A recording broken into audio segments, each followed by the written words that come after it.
Bonjour Jean-Paul Betbès. Bonjour. Où en est-on de la reprise? Eh bien écoutez, si l'on prend les dernières statistiques, les choses se passent plutôt dans le bon sens. Tout n'est pas fini, mais tout s'améliore. L'INSEE nous dit que la croissance repart graduellement. Le dernier trimestre, c'est plus 0,9. On a un taux de chômage qui est en train de revenir à peu près au niveau d'avant-crise. On a une reconstruction des entreprises qui se remettent à investir, certaines à embaucher, et donc on a quelque chose qui va mieux. Simplement, ça n'est pas fini. Les dernières enquêtes, cette fois-ci, auprès des directeurs d'achat faites par Markit, nous disent qu'eux, ils s'inquiètent, ces directeurs d'achat, en disant il y a des problèmes d'approvisionnement, en particulier pour les matériaux de haute technologie, les puces. Il y a aussi des problèmes d'embauche. Il y a surtout une évolution des prix, et les prix de ce qu'on achète, des prix importés, se mettent à augmenter. Donc on a quelque chose qui, du point de vue technique, va mieux, du point de vue statistique, va mieux. De là à dire que c'est fini, non. Oui, cette reprise n'est pas partout. Cette prise n'est absolument pas partout. Tout simplement parce que d'abord, la crise n'a pas été partout. La crise a été d'abord, surtout, dans les services. Tout simplement parce que ce sont des rapports de personne à personne et que la pandémie a inquiété. Les gens ne sont plus allés au restaurant, ne sont plus allés dans les hôtels, ne sont plus allés en vacances. Et donc, il y a eu un effondrement de ces activités économiques qui a été de l'ordre de 80% à 90% en quelques mois.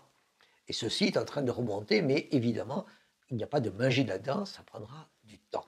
Ça prendra du temps en liaison avec la vaccination d'un côté et avec le reflux de la pandémie de l'autre. Ceci, c'est la partie service. Il y a aussi dans les services des comportements qui sont en train de changer. Les gens qui achetaient auparavant dans les hypermarchés maintenant se font livrer. De plus en plus, on a de l'e-commerce qui se développe. Et si ce développement continue, il y aura des changements durables dans les structures de distribution. Dans l'entreprise et dans les entreprises industrielles, par contre, ça a été beaucoup moins violent, tout simplement parce qu'il n'y a pas de rapport de personne à personne. Il y a eu donc des interrogations qui ont eu lieu sur la croissance et l'investissement, mais en tout cas pas l'inquiétude des services.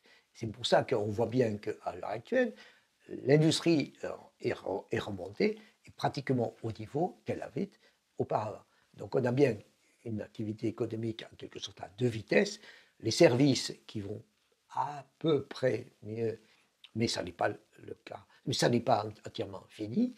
Et l'industrie qui, elle, va mieux, mais comme elle va mieux, elle se retrouve avec d'autres industries qui, elles, vont aussi mieux, à savoir la concurrence qui vient d'Allemagne, la concurrence d'Italie et surtout d'Espagne, ce qui explique que quand bien même l'activité économique industrielle irait mieux, nous avons un déficit commercial qui se met à augmenter tout simplement parce que les autres vont mieux que nous.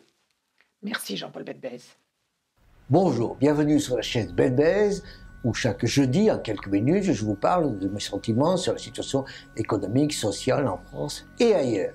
Et je vous invite à vous abonner, je vous invite à liker, je vous invite à en parler, je vous invite à faire des commentaires. Donc, je vous invite. Merci.